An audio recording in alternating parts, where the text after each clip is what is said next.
Are you thinking about building a brand new home and you don't want to overspend and you want to know exactly what are the items and upgrades that are not worth it? Well, today we are going to dive into a few items that are absolutely not worth putting in your brand new home, and also some items that are worth it. I show a lot of homes, help buyers, sellers, sell a lot of homes here in the Sarasota, Manatee County area. And currently in 2025, we have an influx of people that want the move-in ready home. And so I'm going to share with you some features that people have been putting in their homes that are just not worth it. But before we get started, if we haven't met, I'm Lisa McBride, Sarasota Neighborhood Experts. My team and I love helping so many of you buy, sell, and invest. So let's get right to it. Those items that you should avoid putting in your brand new home.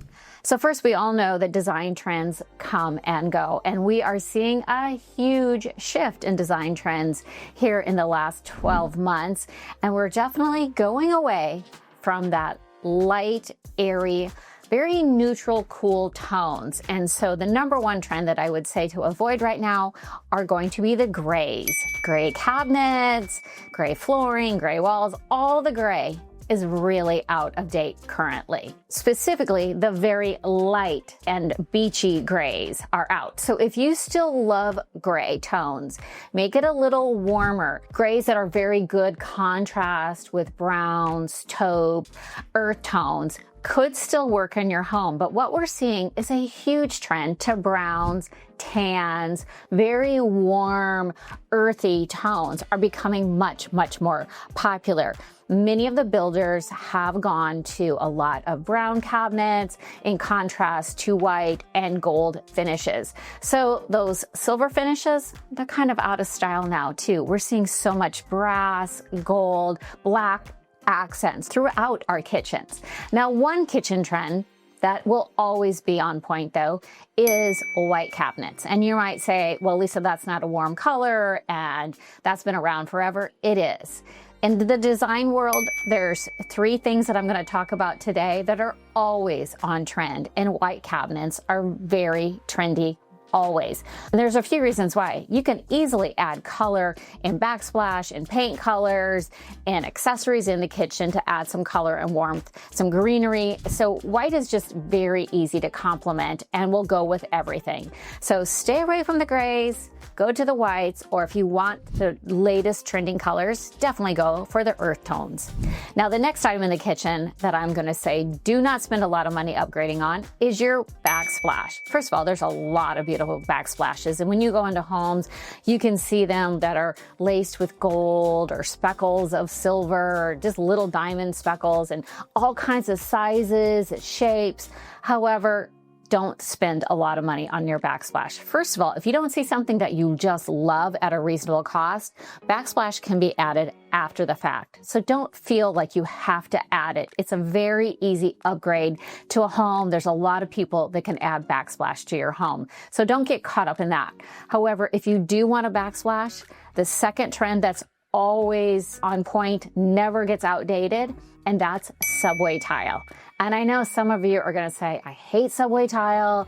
Everyone uses it.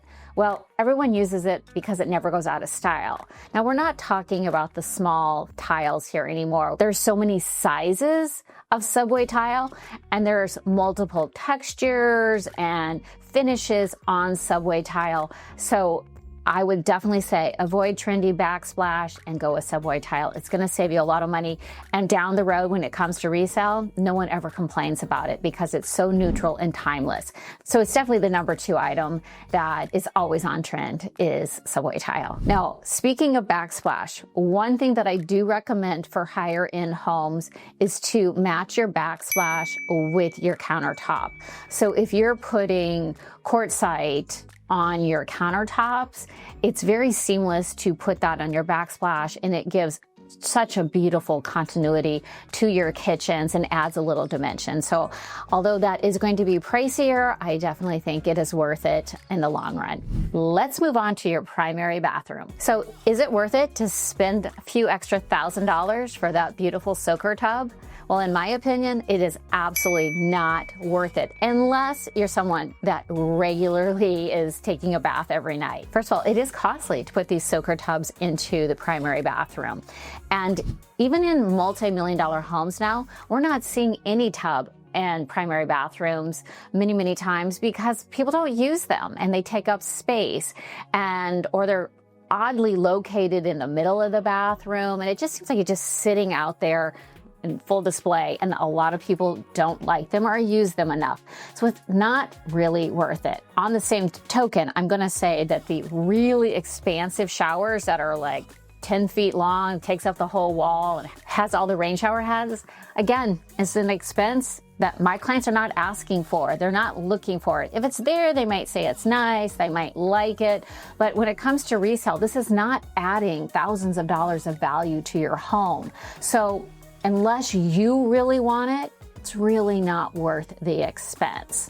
And speaking of showers, don't get too hung up on what your shower floor is going to be like. The design reps are going to ask you what you want, and they're going to show you all these beautiful options for your floor in your shower. No one has ever said to me, wow, that shower floor is beautiful, I'm buying this house. It doesn't matter. As long as it coordinates with your walls and the rest of your bathroom, it can be the least expensive shower tile for flooring. So don't worry too much about the floor in your shower. It really is not adding that much value or taking away value at all. So never heard anyone complain about that. But there are a few items that I would definitely put in a primary bathroom. For instance, I think having a niche or a bench in your shower is very critical. Now, I've been told that some of the builders won't even put niches in anymore. And I get it, to cut the tile and cut it in, I know that it's a little bit time consuming.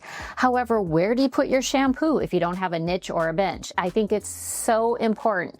So I would fight for that a little bit if it is possible.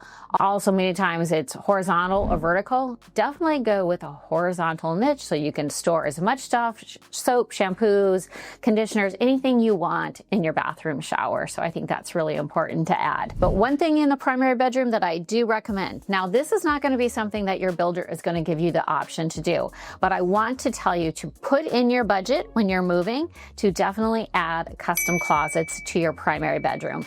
This is a huge selling factor. And I know that it's going to cost $7,000 to $10,000, $12,000 easily to do a primary bedroom closet, or you can do it yourself for half that price. But it is absolutely a feature in primary bedrooms and bathrooms that all my clients love. So put that in your budget to do after closing. Before moving on to the biggest expense you're going to have when building a home, let's talk about a few things that you should not add to your home. For instance, you're going to be asked if you want a whole house water softener.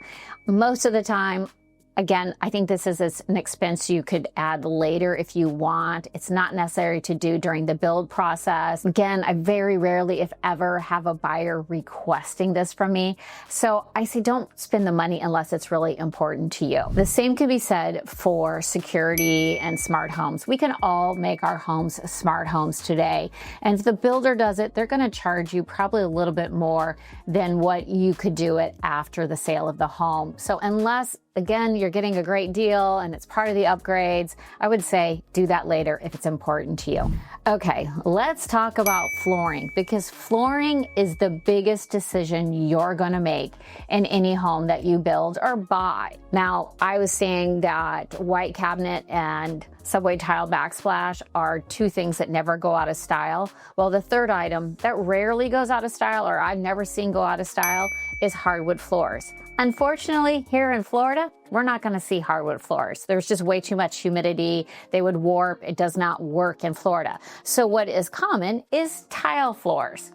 However, tile floors are extremely hard to replace if needed. Also, they start dating that home very quickly because today we have so many new styles and trends constantly coming in that tile floors really show the age of the home. Now, obviously in Florida, we always like tile, but what I would suggest is definitely a 24 by 24 inch tile, big squares, very muted tones. And again, you can pick up grays, you can pick up tones, you can keep it light, but you don't want it to be too light or shiny or white because one, it shows a lot of dirt, and two, not everyone really loves that style.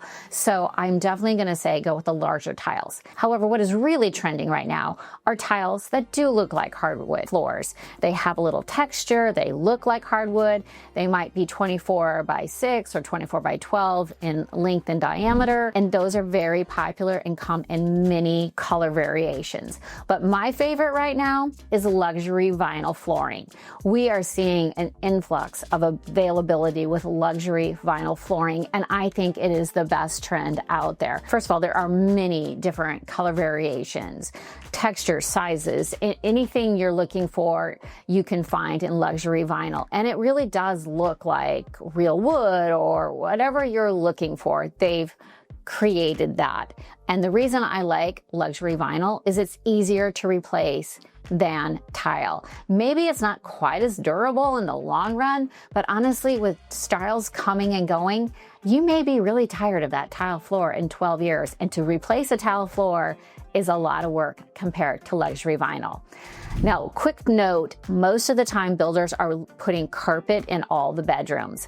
And I would say if it's in your budget, have all your floors be exactly the same, specifically if you have a ranch style home, because the continuity of that is very important. Now, naturally, our wet areas, our bathrooms are going to have tile. However, you want to pick a flooring that you can run throughout your home, is comfortable. It just helps so much with resale. So I believe flooring is the biggest decision you're ever going to make when it comes to building a home and helping your home maintain its value when it's time to sell your home. So definitely spend a little bit of time and energy really diving into what is trending and how it will work with different colors and styles in the future. But I'd love to hear what you have to say. What are some of the trends that you're liking? Are you liking that we're going back to earth tones and the browns and the tans? Do you hate it? What are your favorite trends? I'd love to hear from you. What are you looking for in homes today? And what's the trend that you think will not last very long? So as always, I really appreciate you watching. If we can be of any help with your buying or selling process, give me a call today. My team and I love helping so many of you. So thanks again for watching, and until next time, take care.